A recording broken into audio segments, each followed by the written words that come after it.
अब हम आ गए हैं हमारे नेक्स्ट सुपर फूड कैटेगरी पर, प्रोटीन्स। प्रोटीन एक ऐसा मैक्रोन्यूट्रिएंट है जो लिटरली हर सेल, हर टिश्यू और हर फंक्शन के लिए जरूरी है। ये सिर्फ मसल बिल्डिंग के लिए ही नहीं बल्कि हार्मोन्स, एंजाइम्स और डीएनए सिंथेसिस तक सब में रोल प्ले करता है। प्रोटीन को मैं हमेशा कहती हूँ एक फाउंडेशन न्यूट्रिएंट, क्योंकि बिना इसके आपके बॉडी का ग्रोथ और मेंटेनेंस पॉसिबल ही नहीं है। अगर आप एक एक्टिव अडल्ट हो, चाहे वर्कआउट करते हो, वॉक करते हो या स्ट्रेंथ ट्रेनिंग करते हो, तो आपको डेली एडिक्वेट प्रोटीन इंटेक तो लेना ही चाहिए। और इस चैप्टर में हम बात करेंगे उन top protein rich super foods के बारे में जिन्हें आप अपने डाइट में इजीली इंक्लूड कर सकते हो। Whole eggs. Eggs are literally one of the most nutritious foods on the planet, लेकिन एक कंडीशन के साथ, try to go for pasture raised, organic और लीस्ट फ्री रेंज एग्स, क्योंकि उनमें न्यूट्रिएंट्स का लेवल और fatty acid profile normal eggs के कंपैरिजन में काफी सुपीरियर होता है।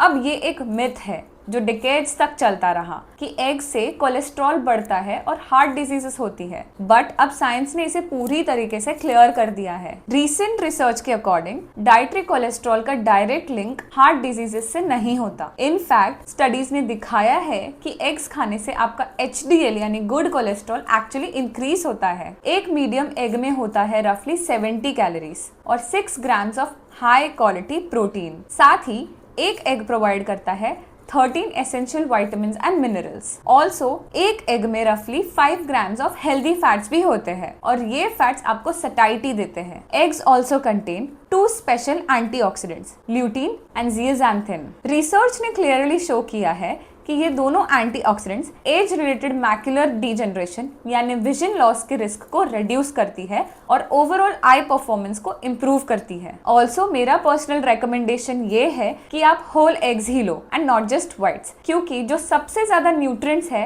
वो योक में होते हैं। So basically eggs are nature's perfect protein source. They're affordable, complete, delicious and versatile. Now let's talk about paneer. This is the staple protein option for vegetarians. Paneer actually बनता है जब मिल्क का मेन प्रोटीन यानी casein acid जैसे नींबू या vinegar के contact में आता है और कोआगुलेट यानी सॉलिडिफाई हो जाता है। सिंपल वर्ड्स में जब दूध फट जाता है तब जो सॉलिड पार्ट बनता है that is paneer. And honestly ये एक super nutritious high protein food है, स्पेशली फॉर वेजिटेरियंस जिनके पास बहुत लिमिटेड प्रोटीन ऑप्शंस होते हैं। 100 ग्राम्स ऑफ पनीर में होता है around 18 to 20 grams of protein, जो एक एक्सीलेंट सोर्स है मसल रिकवरी और ग्रोथ के लिए। इसीलिए आप नोटिस करोगे कि जितने भी वेजिटेरियन बॉडी बिल्डर्स या फिटनेस एंथुसियास्ट होते हैं उनके डेली मील्स में पनीर तो पक्का होता ही है। Paneer is also rich in calcium जो हमारे बोन्स और टीथ को स्ट्रॉन्ग रखता है और प्रॉपर नर्व फंक्शन और हार्ट मसल हेल्थ के लिए भी बहुत एसेंशियल है। इसके अलावा पनीर में होते हैं बी कॉम्प्लेक्स विटामिन्स जो एनर्जी,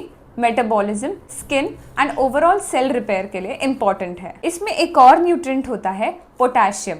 ये हेल्प करता है बॉडी में फ्लूइड बैलेंस मेंटेन करने में और सोडियम के नेगेटिव इफेक्ट्स को न्यूट्रलाइज करने में, जिससे ब्लड प्रेशर कंट्रोल में रहता है और हार्ट डिजीज का रिस्क कम होता है। अब एक इम्पॉर्टेंट बात, पनीर तो आपको हर शॉप या डेयरी पे इजीली मिल जाएगा, लेकिन अगर आप चाहते हो कि मैक्सिमम न्यूट्रिशन और प्योरिटी रहे तो घर पर बना हुआ paneer is always the best option, क्योंकि मार्केट वाला पनीर मोस्टली पैस्चराइज्ड मिल्क से बनता है और कई बार उसमें एडिटिव्स या प्रेजर्वेटिव्स भी होते हैं। होममेड पनीर स्पेशली अगर आप रॉ काउ मिल्क यूज कर रहे हो तो वो ना ही जस्ट फ्रेश है बट न्यूट्रिशनली भी सुपीरियर होता है। पनीर भी जस्ट लाइक एग्स काफी वर्सेटाइल है, आप इसे किसी भी फॉर्म में एंजॉय कर सकते हो। सो अगर आप एक वेजिटेरियन हो और अपनी प्रोटीन इंटेक बूस्ट करना चाहते हो then paneer should be your go to super food.